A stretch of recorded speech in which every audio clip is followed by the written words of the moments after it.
It's 7:25 p.m. by the studio clock, and it's now time for a one-on-one chat for a session with somebody very special. Before I introduce him to you, let me say this. What you learn is not as important as who you learn it from. Where you study is perhaps less important as compared to who you study from. And if you've studied in an institution headed by him, you've been in not just good, but great hands. He has managed higher education institutions across the globe, from Texas and Atlanta in US to Singapore and now finally back home in India. But the interesting thing is that he joins us today from Texas. And he has been appointed Fellow of the American Marketing Association for his long-term contributions to the marketing discipline and practice. And I'm also proud to tell you he has 20,000 Google citations, and he's also a recipient of the AMA Seth Foundation Award for long-term impact on marketing. One of his core beliefs is that cost arbitrage is not the way to win at the entrepreneurship game. And we'll hear more about it from him later in his talk. And I just want to say that the stage, the Tycon stage particularly, always seems incomplete till the time you've heard it from Mr. Rajendra Srivastava, Dean of Indian School of Business. Over to you, sir. The dais is all yours. And like I said, it truly feels incomplete till the time we've heard it from you. So now's the time. Over to you. Thank you, Niharika. You've been very kind. The topic for this, the theme for this conference, which is to adapt, overcome, and improvise, is very, very appropriate given the times that we've been going through. And my conversation is really about the quest for sustainable business models. And by sustainable, I'm not talking about environmental sustainability. I'm talking about resilience and about doing well in a tough economic environment. I also want to note that TIE is all about entrepreneurship. And entrepreneurship really is recognizing a pain point that needs resolution and then coming up with a solution to take care of that pain. So entrepreneurs are generally addressing a need that is there in the market. So again, resilience should be a focus, but also what are we doing in terms of solving a problem? So with that, let me go a little bit further in terms of what I want to do. Want to focus on value creation and value capture. What I mean by that is a couple of things. If we take the state of Punjab, where we're running this virtual conference, a lot of apparel, for example, gets manufactured in Ludhiana. But it is Nike in Oregon that is capturing the value. Similarly, a lot of code may get written in Hyderabad, which is the other campus for ISB. And but the code written in Hyderabad and Bangalore gets productized, in Silicon Valley or in Seattle, Washington. So we need to learn not only how to create value, but also how to capture value. And we need to look at the future. What I mean by that is the following, that if we look at all the financial metrics, it's turning out that right now, the market value of companies on an average is running at 4 times book value. And the question then becomes that if the book is only 25% of the value, where's the remaining 75%? So we need to look at the full picture, not just the financial picture, because the financial metrics are looking at the past. The values that entrepreneurs create are really focusing on the future. The second part is that we need to look at migrating from just a mere assembly and make in India. Why can't we think of design in India? So the y-axis in this chart here says, so what's the value addition? And you may see, for example, with the Apple products, they'll say design in California. They're not necessarily saying it's made in California. Similarly, a lot more value is extracted through branding and service and solutions. So make in India is not necessarily going to allow us to capture value. We also have to figure out when the value can be appropriated through the service function, through branding. So that's the second element I wanted to include. The third element that I want to include is really looking at how do we leverage technology, how do we automate. Our, our growth really is going to be on flexibility, on better value added, on producing better products, and in getting the environment, the ecosystem to support us. And really, I want you to move away from thinking about linear supply chains, that in the supply chain, I'm doing a little delta. I want you all to think big. And this is an opportunity for us. It's COVID, but it's really not so much COVID, it's really technology. So whether we're talking about fintech, and I don't call it fintech, I call it techfin, because it's technology that is driving the finance business. Or we're talking about infotech, or we're talking about analytics. India is becoming the hotspot today for educational technology. Look at what Byju's has done recently, and we can look at medical technology. So, so what we need to do is we need to integrate the business processes with the technology to take advantage. And as you know, about 1 in 6 techies globally is coming from India. So this is a natural advantage that we have, but let's work for ourselves, let's think big, and let's not spend all our time working for others. So what is it that we need to do in terms of changing the way we think? So one is we have to learn how to manage uncertainty in dynamic markets.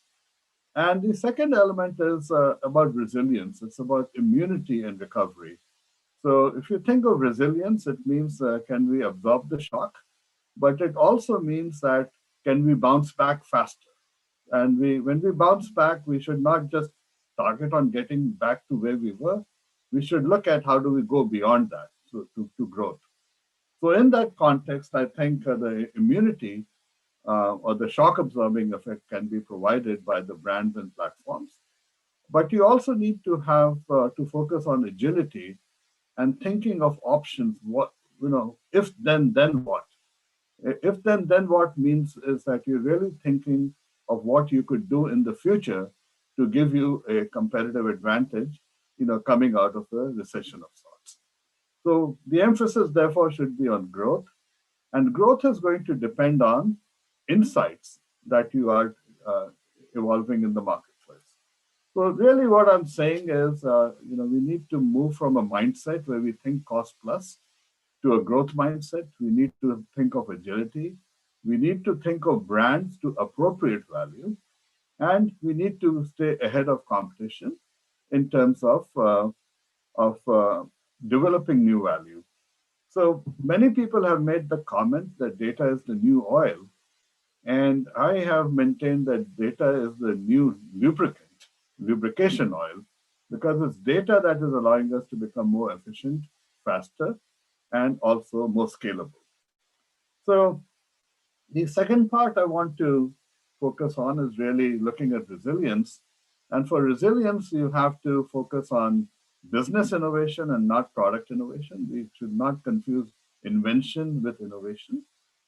We should be learning from the future. What I mean by that is we have to anticipate the future and say, what is it that is needed to be successful? And the third element really is that we need to share resources across multiple products. And there's been a lot of talk about multifaceted platforms and ecosystems as opposed to linear supply chains. So I want to give you an example of what we mean by that. And I'm going to do this by trying to give you an explanation of why technology stocks grew during the pandemic. But it's not the pandemic issue. The real reason why technology stocks can grow is because of scalability and speed. And so with that, let me talk about our e-commerce kind of space. If I go back 20 years ago, Walmart was was and still is a major distributor, and to the point that companies like Procter and Gamble were dependent on Walmart for 15 to 20% of their sales. So if you have a giant customer like that, that customer starts calling the shots. And what Walmart did was it was actually going ahead and competing with the Unilevers and Procter and Gamble's and the other branded goods manufacturers by coming up with their own private label. So there would be the Procter and Gamble brand, the Unilever brand, but there would also be the private label or the Walmart brand. And so what Walmart was doing was it had sort of become a major brand in itself in terms of branded goods. We all know the Walmart, Flipkart story in India, so I'm not going to repeat that. But I also want you to know that we have our own movement within India. We have Reliance and Jio. And in all of this, what we have also seen is the emergence of a very big gorilla, a global gorilla called Amazon. Now, Amazon is hugely invested in India because it's the last frontier, if you will. And sometimes I joke about there was a movie that I watched when I was a kid called The Wild Wild West, and I talk about the wild wild east when it comes to business markets. Now, what has Amazon done recently? Amazon, as you know, is pretty global spread out, but lately Amazon has been alleged that Amazon has changed their search algorithms to favor their own product.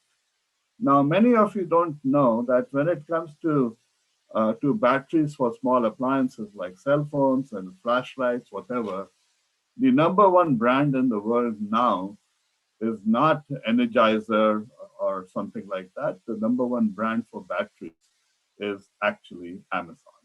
So Amazon has become the number one seller of small batteries. Uh, when it comes to diapers, we still have Huggies and Pampers as the one and two brand. But the number three brand or number three seller for diapers has now become Amazon. So what is Amazon doing? Amazon is possibly using its insights about the market, and based on those insights, it is now coming and providing some solutions. So it's competing with its own customers. What has happened with the Amazon stock, during this last year or so is the value has gone up by about 60% in the last 8 or 9 last let's say 10 months or so. They've done some creative things. I'm not going to spend too much time on them. What they've done is they've looked at the last mile solutions and distributing to the Kirana stores. So you and I can buy from Amazon and pick it up at the Kirana store on the way home. This kind of logic they've also incorporated in the Indonesian market, in the Brazilian and the Mexican market, which are somewhat similar to India. So ideas are being exported out of here. They've also set up a seller university to try to train people to be able to use Amazon as a platform. So it's not a question of having a platform, it's getting others to use it more. And the more other people use Amazon, the more money Amazon is making. But in this context, they've left a few unhappy people because Amazon is competing with its own customers. And they're doing what Walmart was doing 20 years ago, but they're doing it at hyper speed because it's on an electronic platform. Now, so what that did is left the market open for a company called Shopify. What is Shopify doing? It's saying, look, we're not going to compete with our own customers, we're going to help them. And how are we going to help them?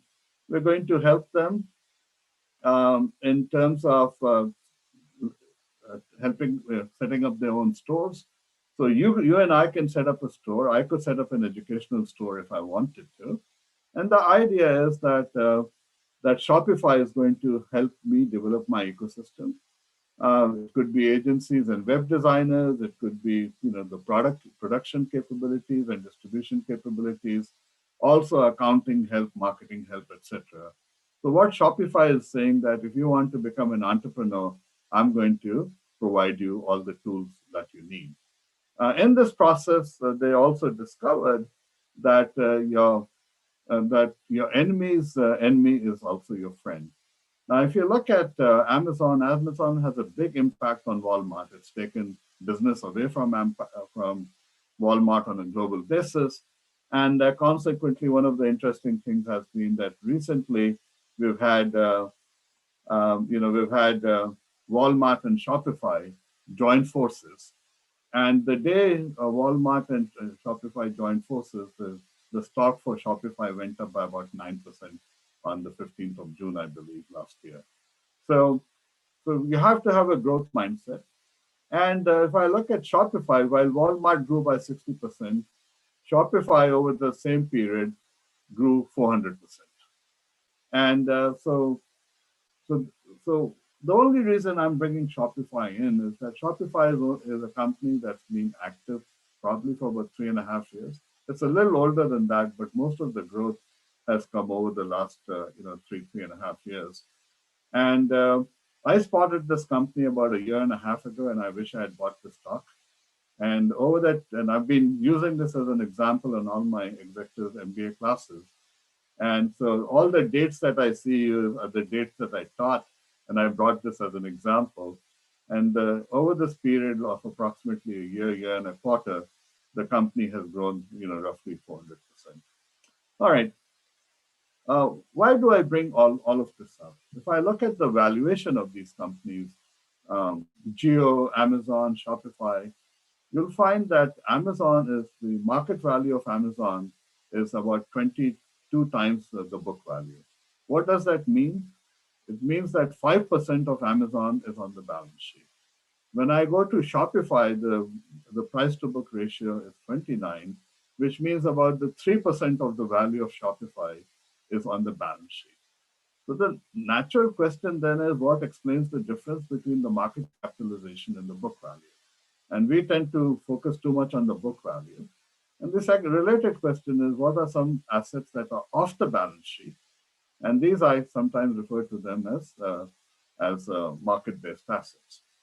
So when we look at these and we look at them in some depth, we find that the intangible assets that are not on the balance sheet are things like the brand, your customer loyalty. It is going to be your human capital. If I look at ISB, we are in the intellectual property and therefore the human capital business.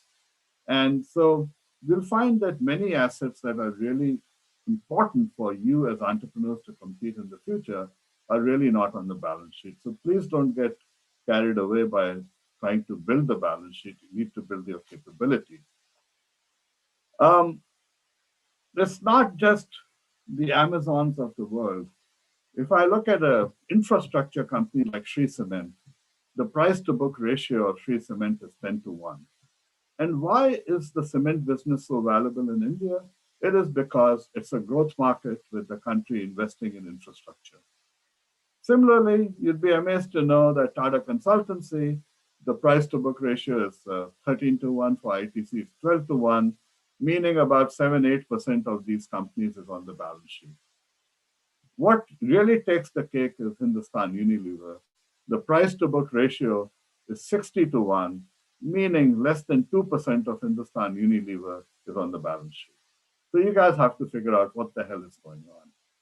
And it is not just that. If I look at the auto sector, let's say Maruti and Hero and so on and so forth, again, you'll see valuation ratios significantly high. Similarly for Infosys, Bharti, and Jio. Now, this is an area I do a lot of work in. And what my observation has been is that 7 or 8 sectors, media, retailing, FMCG, software, healthcare, professional services, where a lot of value is actually in the brand, in your community relationships, in your distribution networks, and so on. Let me just emphasize that as we move forward, we have a golden opportunity in India to leverage technology into these sectors.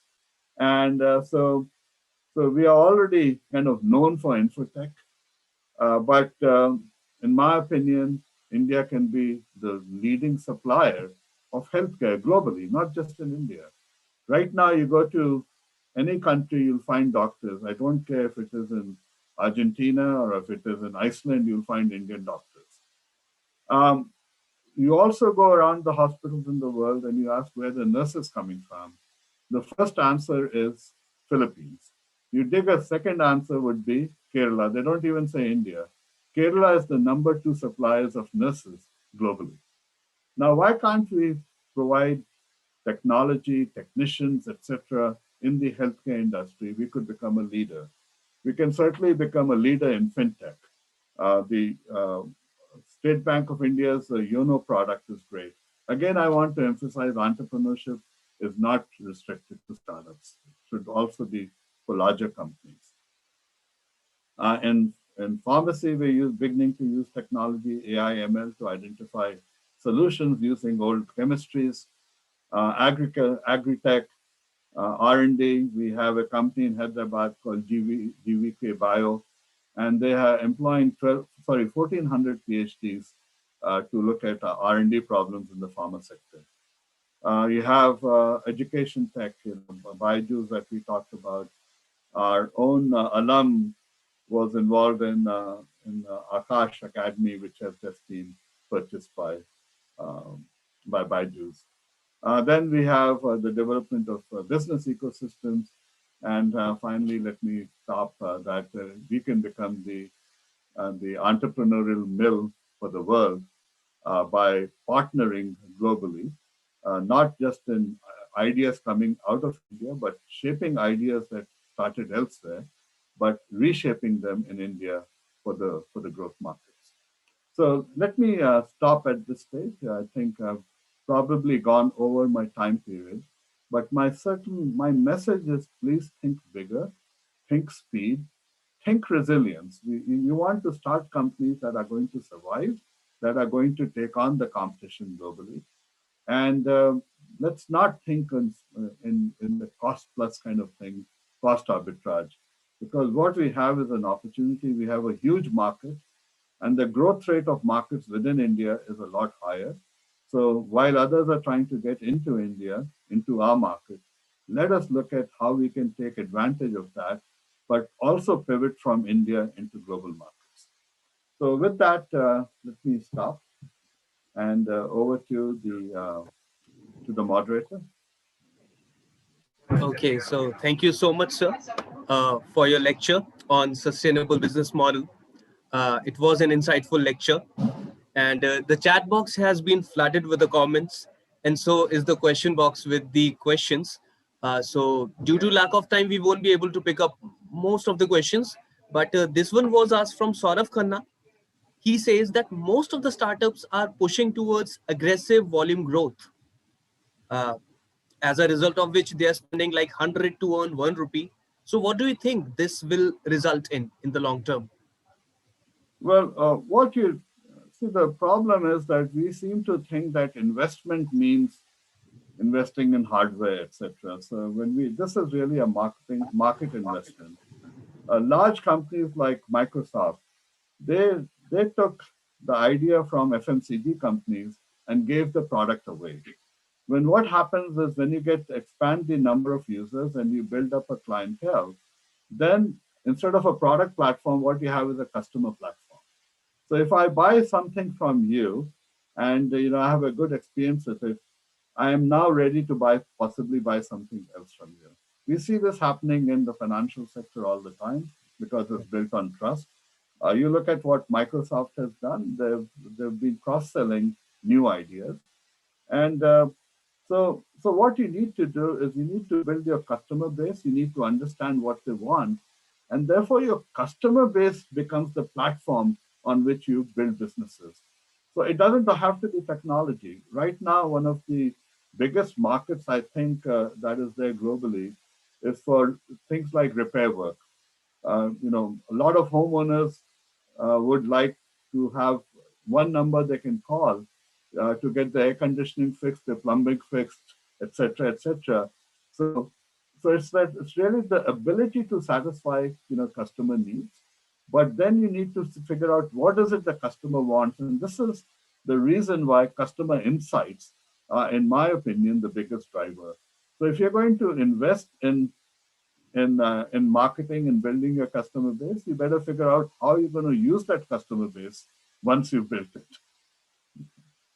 Rightly said, sir. I wish I could pick up more questions, but we are falling really short of time. And As Niharika said, that it has always been great to listen from your side. So thank you so much, sir, for this wonderful session. And thank you so much for joining from Texas with your so busy schedule. We learned a lot about sustainable business models. And now, with your prior permission, I would bring this session to an end, sir. Thank you so much. Have a good day in Texas when we are having a night in India. And I request all the attendees to